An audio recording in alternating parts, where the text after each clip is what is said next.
All right, so one thing I just want to make sure we're doing with the vocabulary is that, like, you're giving me definitions that are generally technically correct, but that aren't connecting it closely enough to the novel. So I want to try to kind of connect some of these items back to the way Rushdie is conceptualizing the Midnight's Children, okay? Okay. So let's start here with the widow. First off, who is the widow? I know from my notes, all I have was official versus underground. Uh-huh. That's Okay, so do you remember the real historical person whom the widow is supposed to represent? I don't. Okay, so the widow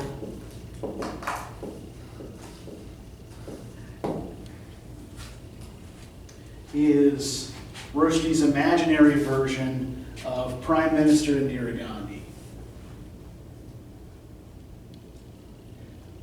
And yeah, the whole official versus underground thing, right? That's, yeah, like she's got the center parted hair, half of which is white, half of which is black, right? And yeah, I think when you're talking about the official versus underground thing, the official is the white. The official history is represented by the white hair, and the black hair represents the kind of the underground history, the history that gets covered up that Salim is trying to unearth. And why is the widow, like, what is the widow's role in the narrative? What does she do to Salim and the other Midnight's children? Capital? What's that? Was she the capital man, or was she supposed to set them free? She's the one who rounds them all up, right, and has all of them sterilized. Yeah. So what Rushdie is doing is kind of like giving us a kind of allegory of this period in Indian history called the emergency, right, where the argument he's making seems to be that Indira was trying to shut down any possibility of an alternative India, right? There's going to be one story, and it's going to be my story. And so all of these magical freaks and weirdos need to be stopped. Okay, Shakti. What is Shakti? That's spelled S-H-A-K-T-I? Yep. Okay, that's the goddess of power. And it's a feminine form of cosmic energy. Yeah, it's not a specific goddess of power, but goddess power generally, right? So yeah, essentially a feminine divine energy is Shakti. And it's represented in a couple of ways in Midnight's Children. Right? So the negative face of it, the more violent face of it is represented by the widow. And then the more positive face of it is represented by characters like Parvati the Witch.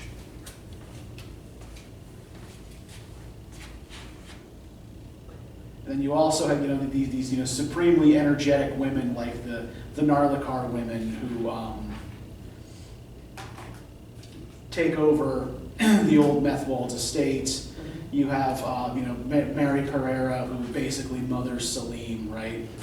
So yeah, so you have these various kind of powerful female figures who are kind of representations of this Hindu concept of goddess energy. All right, what was the emergency?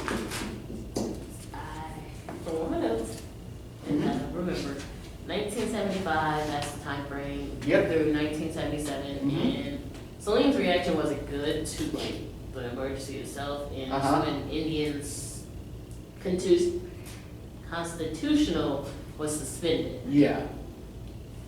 Yes, Indira Gandhi had the Indian Constitution suspended, so civil rights for some groups were abrogated temporarily, no elections could be held, and she was allowed to rule by decree.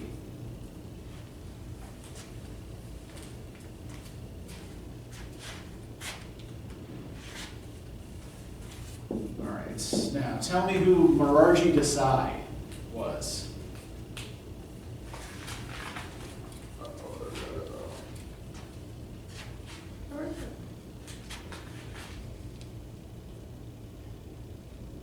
I don't know, because all I have is JP NARAYN plus. Narayan, yeah. Yeah, plus Mariah Decide. And under that is Dom J and ATA, and it's ruled for a short time from the 70s. Yeah, so Morarji Desai is he was an Indian independence activist during the British Raj, who later becomes a minister in Jawaharlal Nehru's first Indian government. I think he was the Minister for Finance. And he is Indira Gandhi's primary rival in the late 70s.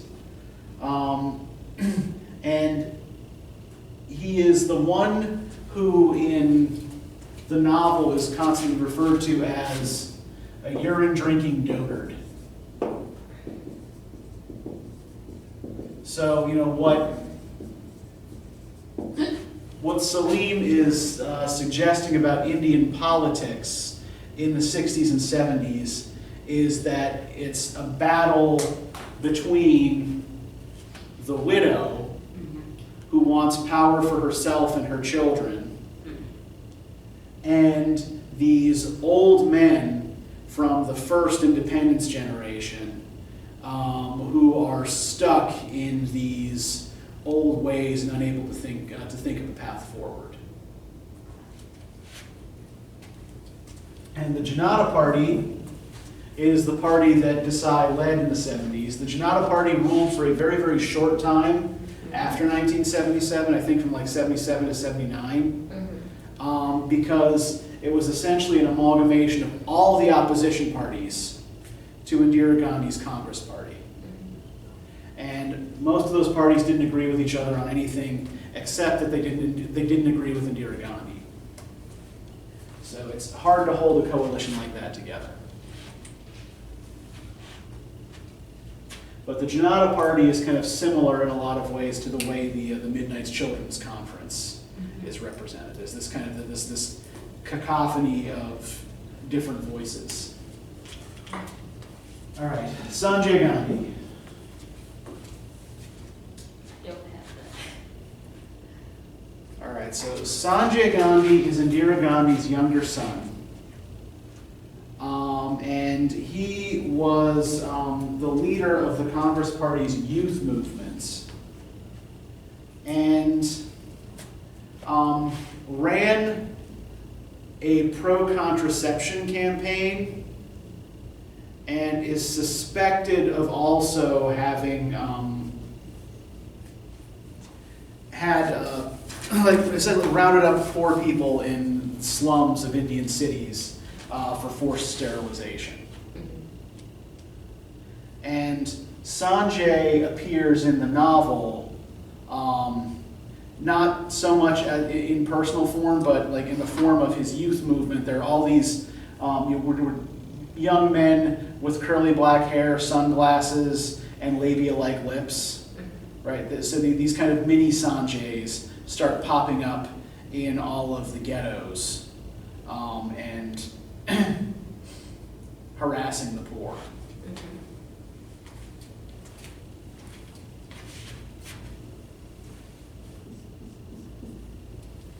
Now, the widow's hand is also a reference to a real historical person by the name of Roxana Sultan.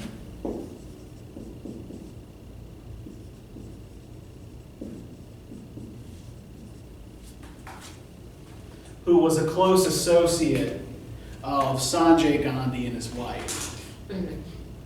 And she's the one who's responsible for doing all of for handling the sterilizations that Salim and the other Midnight's children undergo in the widow's hostel.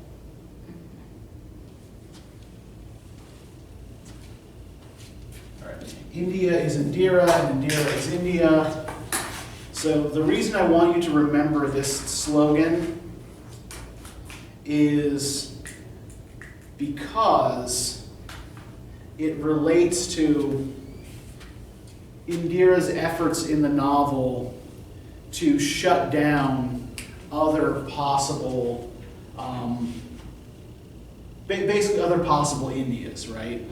To identify the nation so completely with herself that the Midnight's Children, the Janata Party, any kind of alternative vision is a threat and is, by definition, quote unquote, not India. Now, Picture Singh, this one you did not get. Picture Singh is the snake charmer, who is the leader of the magicians in the Delhi ghetto. And he's the one who ends up bringing Salim eventually back to Bombay, where he finds Mary Pereira and the pickle factory, where he is writing his memoir and cracking up. And do you remember who Kali is?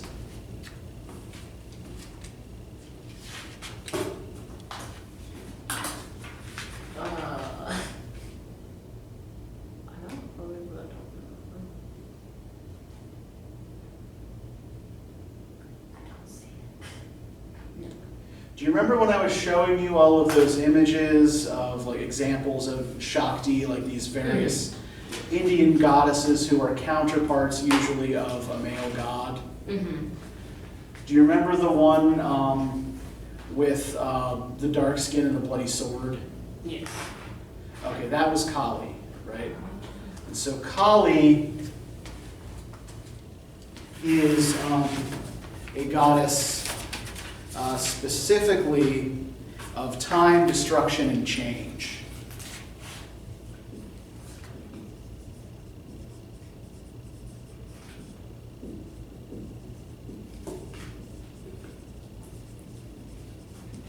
And she is one of the two faces of the consort of Shiva. The other, the quote-unquote nice face, is Parvati. And yeah, Kali is the violent, destructive face.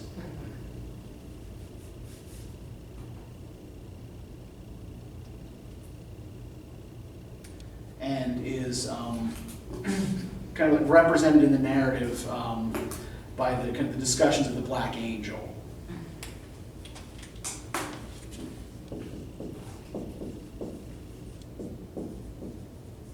Okay, so do you have any questions?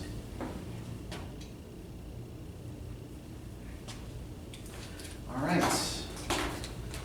Then let's talk about Jamaica Kincaid.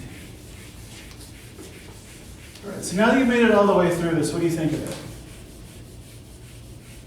I kind of wish I would have added more examples into my presentation. Okay. With hers, because she does talk like a little bit about her view from like stuff, well, not my presentation, but like she talks about new stuff, like how the library was being rebuilt, but it's not being rebuilt. That's an old library. It's just on top of the mill field. It was like the old library is a derelict building that had been damaged several years ago that nobody was fixing. Yeah, and it's yes. So let's actually let's look at that as a.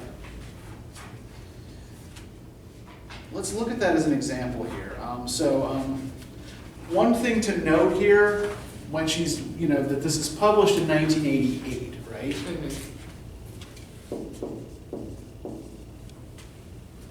So if we go to page 41, right?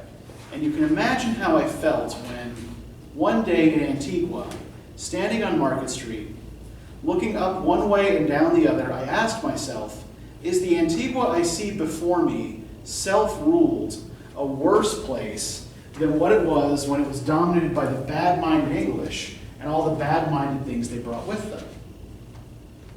How did Antigua get to such a state that I would have to ask myself this?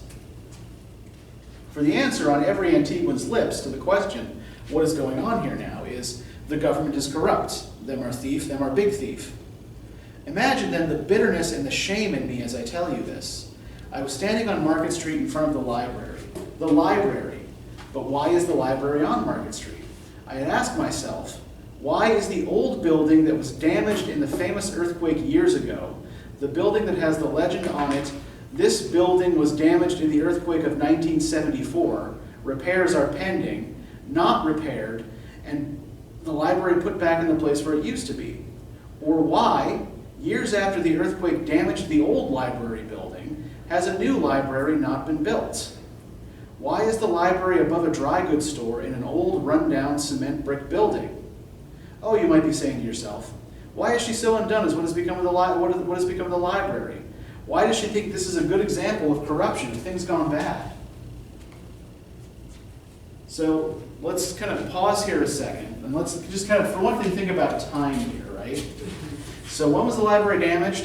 1974. 1974, yeah. It's 1988, and it's still got a sign on it that says, repairs are pending, right?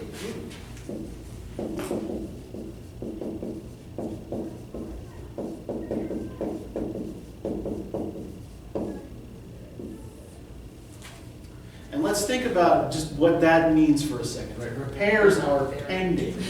You're not repairing it. Yeah, I mean, so yeah, like pending means. It's gonna take a bit. See Yeah. rise and stuff. Yeah, it means pending means it's coming, right? It's going to happen, right? Took forever. Yeah, but in this case, yeah, like it's been almost 15 years and nothing's happened, right? And so they just rebuilt a whole new one. But they don't rebuild a new one. They just move it into a. Different They building. just move it into a facility above a dry goods store on Market Street, right? They don't even build a new. They don't even put up a new library building. Nope. They just put it someplace worse. They just rebuilt it. That's like an example of like society today. Yeah. It's like I was driving over the weekend with my boyfriend in the car, and there was a building. It was Lowe's before, like 20 years ago, I think. That was a big old church. And it's like, you don't need that big building for a church, and it's another building with an old movie theater that's also a church now. So like, why do they need the bigger building for a church? They could have had the little small ones for church, and they could have built another movie theater or another Lowe's or anything that a big building needs. But I think like what's going on here is something a little bit different, right? So what's happening here is total neglect of a cultural and educational institution, right?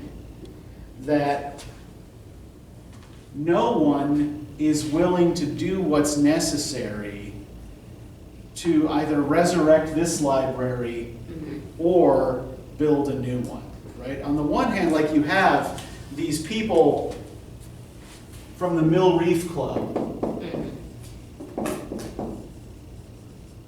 who insist that the old library be rebuilt, or they won't contribute any money to it. But for some reason, the government also seems to be unwilling to renovate the old building, right? Nope.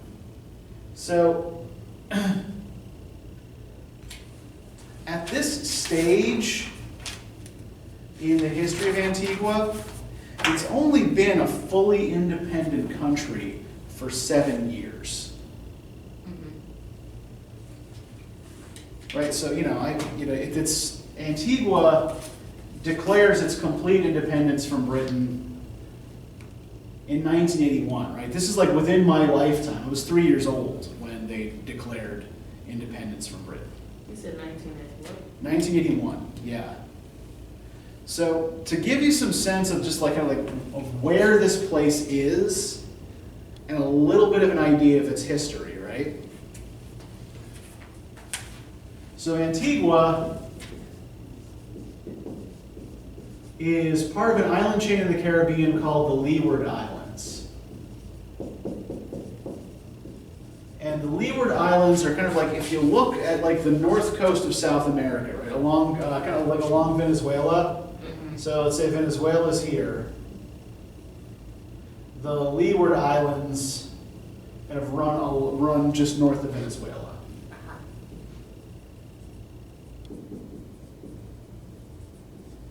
And Antigua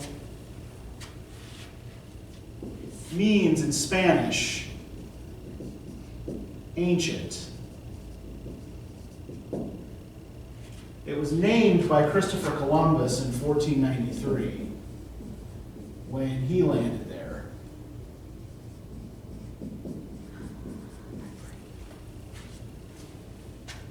For a cathedral, he named it for a cathedral in Seville called La Virgen de la Antigua, which means the Virgin of the Old, the Cathedral of the Old Virgin, or the Cathedral of the Ancient Virgin, or no, Virgin of the Old Cathedral. Right, Virgin of the Old Cathedral. Yeah, I don't actually speak Spanish, so I don't know to yet. So Columbus, and Columbus settled some of his men there. They enslaved the local Arawak Indian population, which then kind of like mostly dies out as a result, kind of like what happened elsewhere in the Caribbean. And the Spanish don't actually stick around in Antigua because, as you probably gathered from reading this, it doesn't really have much in the way of natural resources, right? It's a tiny place. There's nothing to mine there. You can't really grow much other than sugarcane. And this is kind of pre the sugarcane boom. And like even sugarcane can be grown at greater scale elsewhere on larger islands. So it's not, so the Spanish largely abandon it because it's not of much economic or strategic value to them. Then in 1632, it's settled by British colonists.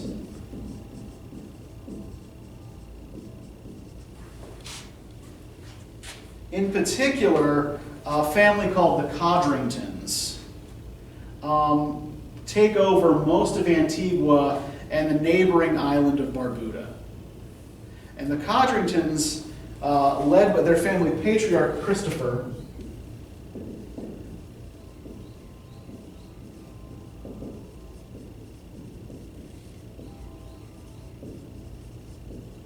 sets up sugar plantations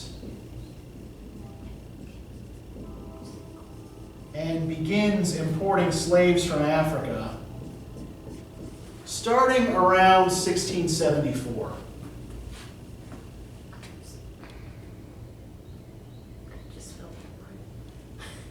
I was spelling something and I spelled it right the first time, so I kept rewriting it more different times. Brain is not braining today. So like within 40 years, so about 2 generations of the British first settling on Antigua and Barbuda, which is, by the way, the official name of the country is Antigua and Barbuda. It also includes another small island called Redonda, but Redonda is uninhabited. It's just a bird sanctuary. Antigua and Barbuda have people on them, but neither has very many people because they are both very, very small islands. In fact, the total population today of Antigua is about 90,000 people. Wow. And that's as of a decade ago because that's when their last census was. Wow, that's actually beautiful. Yeah, about 90% of the population is black. And pretty much the only industry on the island is tourism.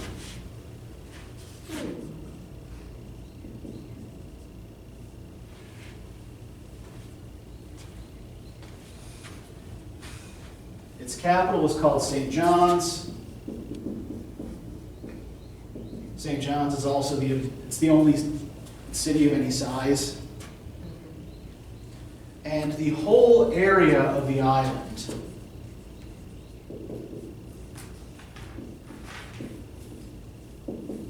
is about 108 square miles. So when Kincaid calls this little pamphlet a small place, right? She's not kidding, right? She comes from a very small place. With all of the,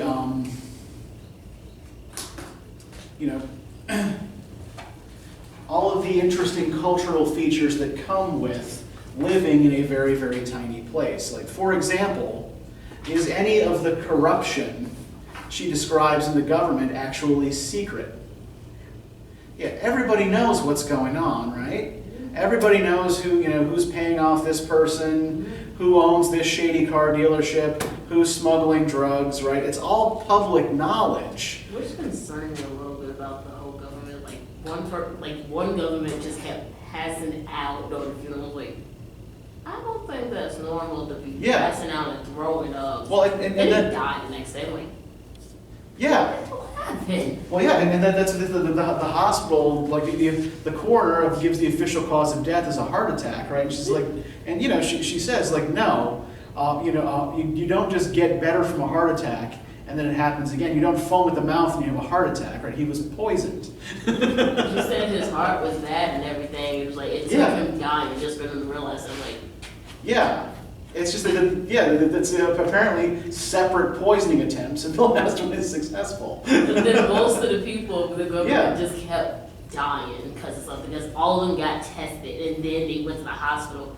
They never came back. I was like, are they all dying from heart attacks or something? What happened?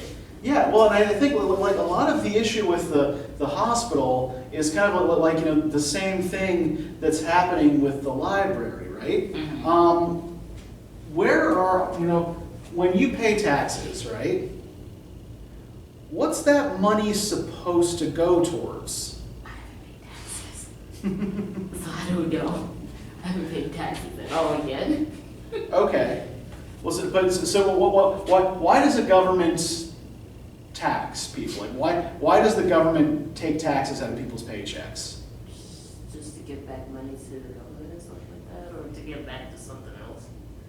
Yeah, I mean, it's supposed to be paying for something, right? So it's supposed to be, it's how we pay for public services, it's how we pay for roads, it's how we pay for schools, for public safety, so on and so forth, right? It's how we pay for infrastructure. So if the people are so if there's this lucrative industry, this tourism industry on this pretty small island, right? That should be bringing in a lot of revenue, and that revenue is being taxed, right? What's happening to all that money here? Or what's not happening with it? It's not getting back to what needed to be built. Yeah, it's not going where it's supposed to, right? So that money, they can build a new hospital or actually remodel the one they have, because she did mention the hospitals were dirty. Yeah. I mean, like a lot of what she talks about is, one of the things you don't see if you're a tourist in Antigua is how generally shit the public services are, because because you're essentially paying for private luxury at a resort. Mm-hmm. You're not having to live like a normal citizen of the island.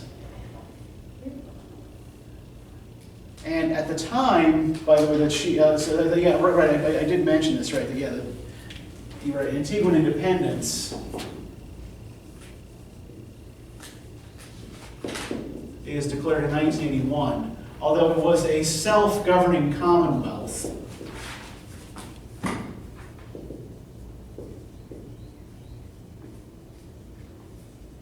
But still a British Dominion as of 1967. So Antigua has been self-governing since 1967, but it's only been independent since 1981.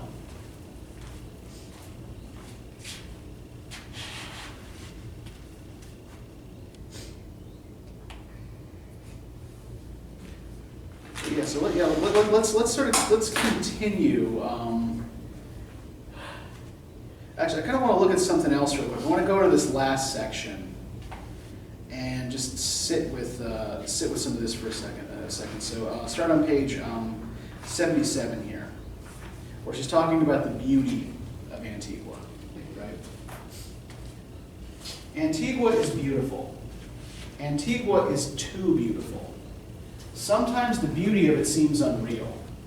Sometimes the beauty of it seems as if it were stage sets for a play, for no real sunset could look like that. No real seawater could strike that many shades of blue at once. No real sky could be that shade of blue. Another shade of blue completely different from the shades of blue seen in the sea. And no real cloud could be that white and float just that way in that blue sky. No real day could be that sort of sunny and bright, making everything seem transparent and shallow.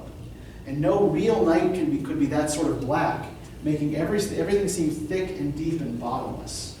No real day and no real night could be that evenly divided. 12 hours of one and 12 hours of the other. No real day would begin that dramatically or end that dramatically. There is no dawn in Antigua. 1 minute you are in the complete darkness of night. The next minute the sun is overhead and it stays there until it sets with an explosion of reds on the horizon. And then the darkness of night comes again, and it is as if the open lid of a box you're inside suddenly snaps into place. No real sand on any real shore is that fine or that white in some places, or that pink in other places. No real flowers could be these shades of red, purple, yellow, orange, blue, white. No real lily would bloom only at night and perfume the air with a sweetness so thick it makes you slightly sick. No real earth is that color brown. No real grass is that particular shade of dilapidated, run-down green, not enough rain. No real cows look that poorly as they feed on the unreal-looking grass in the unreal-looking pasture. And no real cows look quite that miserable as some unreal-looking white egrets sit on their backs eating insects. No real rain would fall with that much force so that it tears up the parched earth. No real village in any real countryside would be named Table Hill Gordon. And no real village with such a name would be so beautiful in its pauperness, its simpleness, its one-room houses painted in unreal shades of pink and yellow and green. A dog asleep in the shade, some flies asleep in the corner of the dog's mouth. Or the market on a Saturday morning, where the colors of the fruits and vegetables and the colors of the clothes people are wearing, and the color of the day itself, and the color of the nearby sea and the color of the sky, which is just overhead and seems so close you might reach up and touch it, and the way the people there speak English, they break it up, and the way they might be angry with each other and the sound they make when they laugh, all of this is so beautiful. All of this is not real like any other real thing that there is. So first question is does this description of a Caribbean island sound familiar at all? Sound like Florida. Does it sound like anything we've read before? Think back to relatively early in the semester. What's the first story that we read? It's not Things Fall Apart. The Jamaican language? Nor that. Think of something else we read that takes place in the Caribbean. No answer. I just cannot remember. Why sargassum sea? Yeah, this kind of recalls the reactions that Antoinette's husband has to the island, right? That he has to Dominica. Everything to him seems kind of like too lush and too sensual to be real, right? He's suffering from constant sensory overload while he's there, and it's both seductive and repellent to him. And here, I think there's also something like this whole real, unreal thing, right?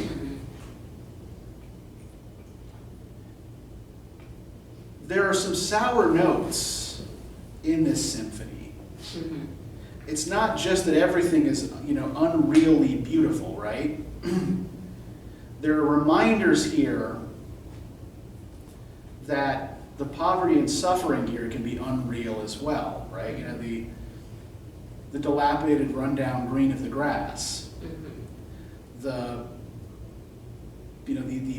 poorly fed cows in the infertile pasture, the flies asleep in the corner of a dog's mouth, right? So, yeah, like the picture is like, even, you know, it's she describes it as like all of this is looking unreal, right? But not always in a positive or beautiful way.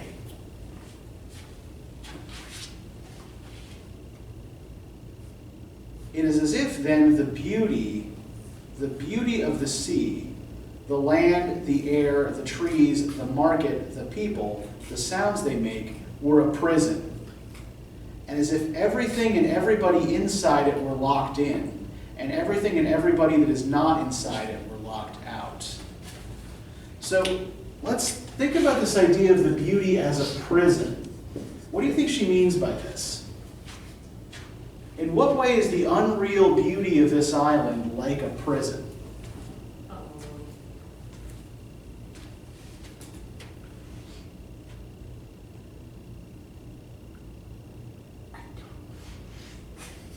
I know prison's like in a way like to keep bad people in and to keep good people out. That's my interpretation. Not necessarily. Are the people in a prison necessarily bad, or the people who are not in prison necessarily good? People in prison are in prison for a reason, and with, I guess, with beauty, it's blending. It's too much sometimes with beauty. So with that is her name.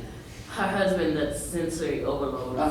It's like a prison at home because like it's way too much. And taking too much in can be very overwhelming.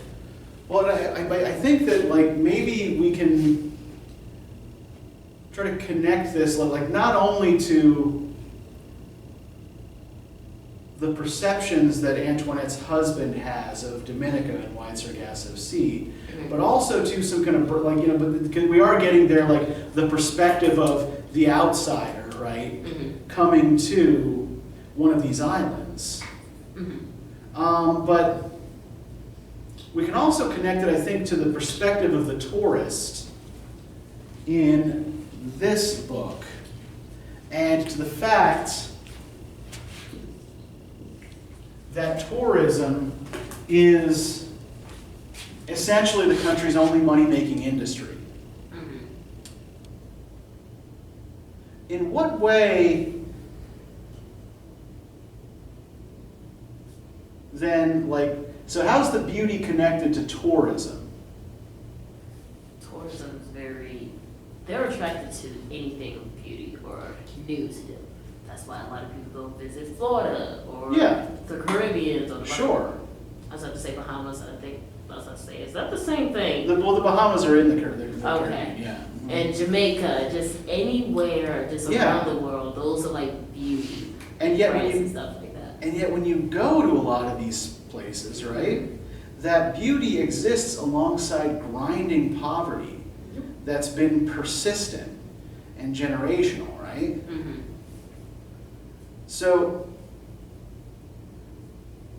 tourism is a kind of prison because it means you are constantly dependent on the largesse of outsiders to keep your economy running and your public services funded, right? Which means that you have to keep up this beautiful illusion for these visitors all the time, or they're going to stop coming.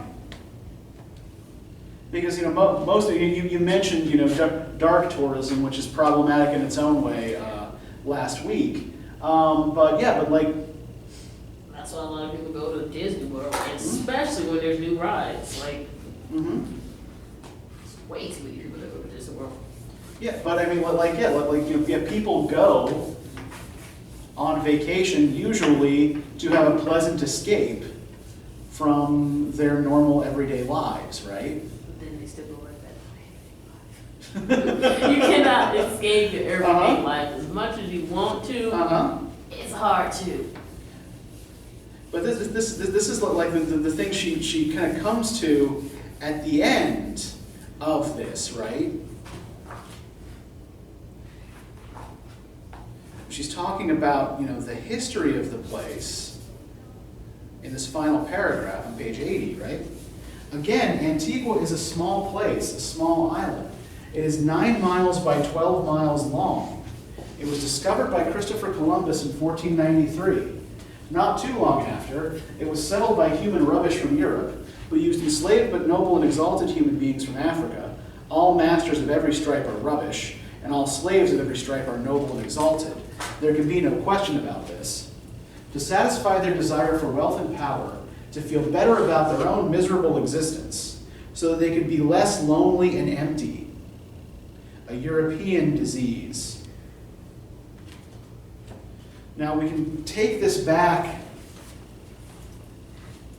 to the first section, which we talked about last time.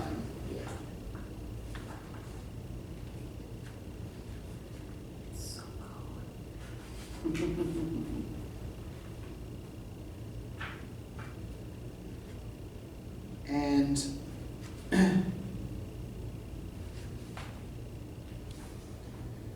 the way it talks about the kinds of we talked about this last time, the kinds of feelings that tourists have about the places they visit, and the kinds of feelings that the locals have about the tourists, right? Yep. Right. Go to page 15, right? And so ordinarily, page 14, sorry. The thing that you have always suspected about yourself the moment you become a tourist is true. A tourist is an ugly human being. You are not an ugly person all the time. You are not an ugly person ordinarily. You are not an ugly person day to day. From day to day, you are a nice person. From day to day, all the people who are supposed to love you on the whole do. From day to day, as you walk down a busy street in the large and modern and prosperous city in which you work and live, dismayed, puzzled, a cliche, but only a cliche can explain you, at how alone you feel in this crowd, how awful it is to go unnoticed, how awful it is to go unloved, even as you are surrounded by more people than you could possibly get to know in a lifetime that lasted for millennia. And then out of the corner of your eye, you see someone looking at you, and absolute pleasure is written all over that person's face. And then you realize you are not as revolting a presence as you think you are, for that look just told you so. And so ordinarily you are a nice person, an attractive person, a person capable of drawing to yourself the affection of other people, people just like you. A person at home in your own skin, sort of, in a way. I mean, your dismay and puzzlement are natural to you, because people like you just seem to be like that. And so many of the things people like you find admirable about yourselves, the things you think about, the things you think really define you, seem rooted in these feelings. A person at home in your own house and all its nice house things, with its nice backyard and its nice backyard things. At home on your street, your church, in community activities, your job, at home with your family, your relatives, your friends, you are a whole person. But one day when you are sitting somewhere, alone in that crowd, and that awful feeling of displacedness comes over you. And really, as an ordinary person, you are not well equipped to look too far inward and set yourself aright. Because being ordinary is already so taxing. And being ordinary takes all you have out of you, and though the words, "I must get away," do not actually pass across your lips. You make a leap from being that nice blob just sitting like a boob in your amniotic sac of the modern experience, to being a person visiting heaps of death and ruin and feeling alive and inspired at the sight of it. So I want to connect this to the idea of, like, she talks about this loneliness and emptiness being a peculiarly European disease. And what does she seem here to be connecting these feelings of loneliness and emptiness to and about the European or North American experience? When do we feel lonely and empty? We feel like nobody loves us, and we just It's a lot. Okay. But kind of like, maybe more specifically here, right? In what kind of situation does she seem to think we tend to feel lonely and empty? Even when you're around people. Yeah, when you're in a crowd, right?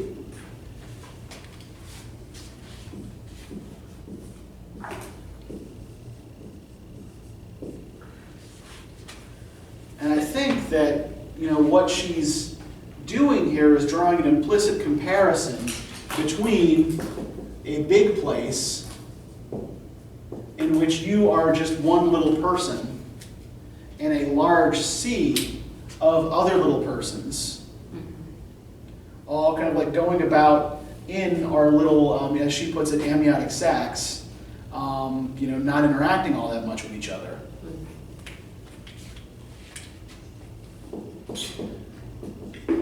As opposed to what it's like living in and being from a small place, where even if people don't get along, everybody knows everybody else. Everybody knows everyone else's business. Everyone is in some way connected to everyone else. And those who seem to not want to be connected to others, like the white people in the Mill Reef Club, are noted for their bad manners, right? And people from the big place come to the small place to feel big themselves. Right? To have people entertain them and wait on them and take care of them. And the other implicit connection there is between the tourist and the old slave-owning colonist. And in some places, she doesn't even make the connection. The connection isn't even implied. It's clearly stated. If we look on page 55, where she's talking about the hotel training school.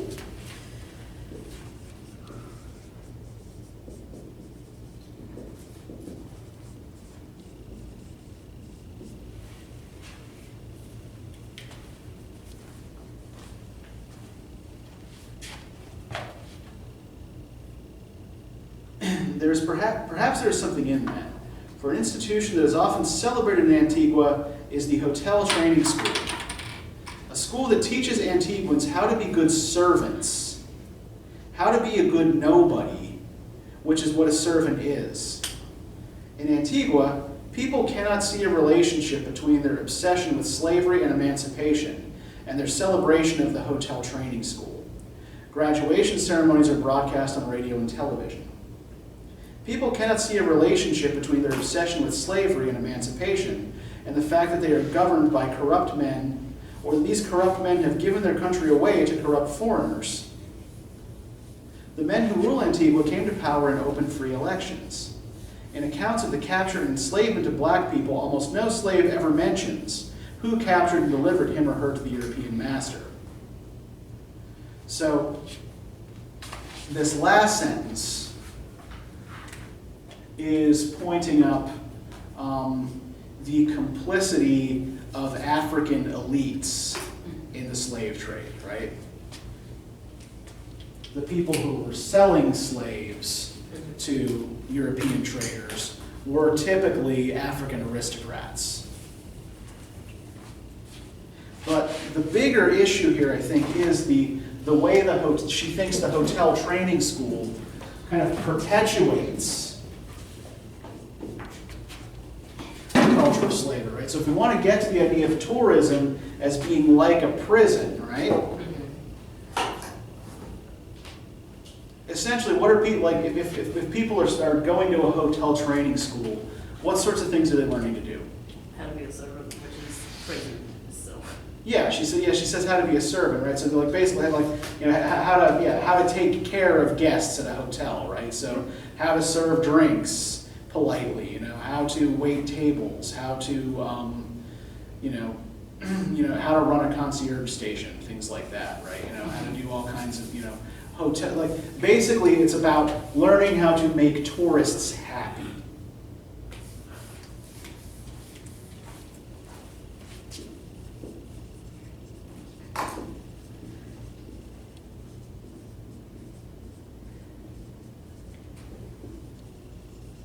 And not the school itself, but the prominence of the school in Antiguan culture, right? And the prestige of the school within Antiguan culture seemed to her to be what's problematic here, right? She's like, why do we celebrate this institution that basically just teaches us to do what our ancestors were forced to do for white people from Europe and North America?